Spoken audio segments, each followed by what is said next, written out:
Hello everybody, welcome to episode number 9 of the Real Talk Real Estate Show. We live in a very transient area, as you know. What are the differences between DC, Maryland, Virginia? So in today's show, we decided to create an out-of-towner's guide to home buying in Montgomery County, Maryland. Check this out.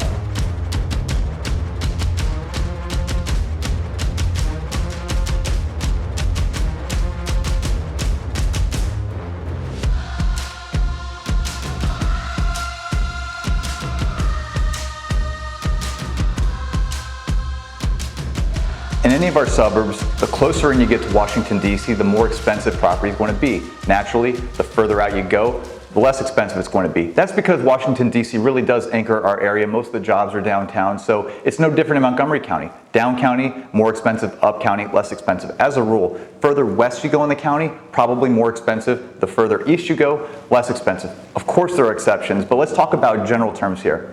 $432,000 is the median home sale price in Montgomery County, Maryland, at least for 2016. So right there, that tells you it's an expensive place to live. The cost of living is high. That's going to be true no matter where you go in our area, but that's one thing to note if you're thinking about relocating to Montgomery County.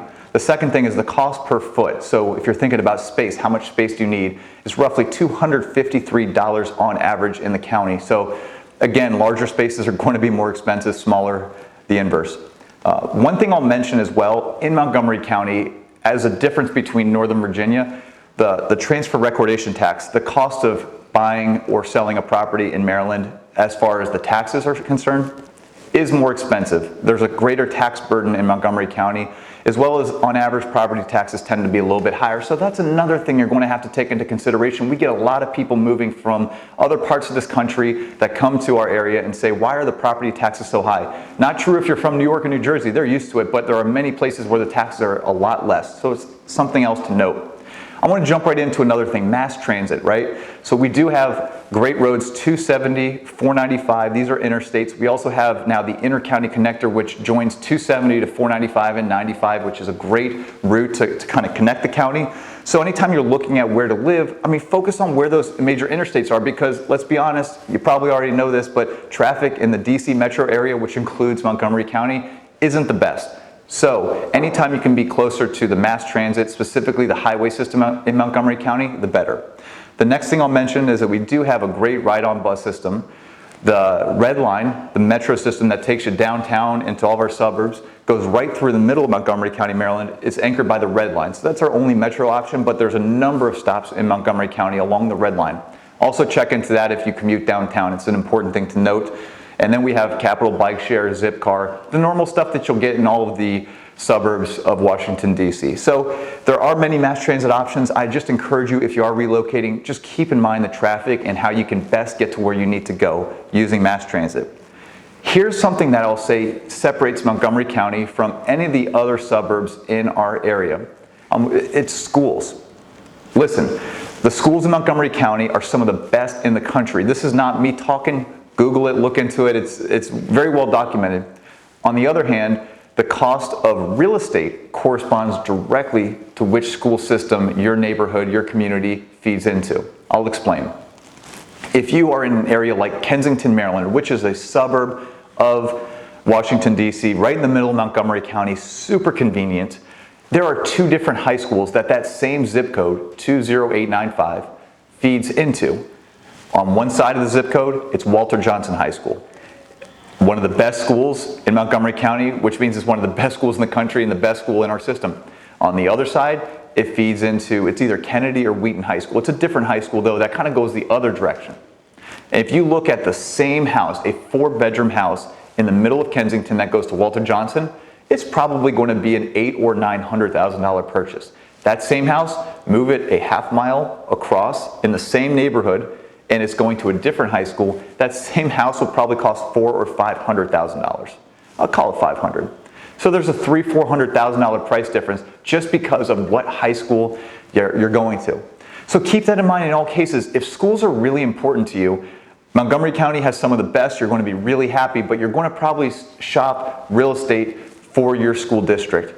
If it's not important, if you don't have kids or don't care, if you're private, whatever the case is, if it's not important, I encourage you, look at the other school systems. There are very convenient areas within the county that go to less desirable high schools. Again, you're talking about the best schools in the country. I don't really know if you can rank less to most desirable, but anyway, they go to other schools and they cost you a lot less. So if house is more important, if the house itself, look in other school districts. If school is important to you, recognize you're going to have to pay for that too. But that's something that just in Northern Virginia, I'll be candid with you, they don't really have that same calculus when you're talking about home values. Schools are less important. Another trend you'll notice in Montgomery County is that we have a lot of these town centers, planned communities, often centered around the metro stops. Look at White Flint, the White Flint metro station, and everything that's happening around there. They've ripped out the mall, they've built the Pike and Rose development, tons of restaurants are going in. That's a great area, and it's only growing in different phases, and eventually it's going to be a huge town center. We've already seen it happen in Rockville, around the Rockville metro stop. The Rockville Town Center is an awesome place if you're looking for a bar, a restaurant, a movie. I mean, they have all of that up there. Twin Brook is changing rapidly. So if you look along the red line, you'll see these mini town centers. Very popular trend. The idea is that you don't need to go all the way downtown to get to the city. The city is being brought out to the suburbs. So you might find a really nice walkable urban community out in the middle of the county, close to a metro stop. That's very attainable in Montgomery County. It's a new trend. It's what's popular. You've already seen it in the Kentlands, in the downtown Crown, in Gaithersburg. These are kind of northern areas in the county that have great town centers. So if that's important to you, you can find it in Montgomery County, an urban place to live. Otherwise, you have tons of suburban options. I'll mention too, and this segues into kind of my last point, what makes Montgomery County unique. We have a tremendous amount of state parks. That's important to the state of Maryland, and Montgomery County specifically has done a lot to preserve huge parks, whether you're talking Sugarloaf Mountains, Seneca Creek Park, just a number of them, Rock Creek Park.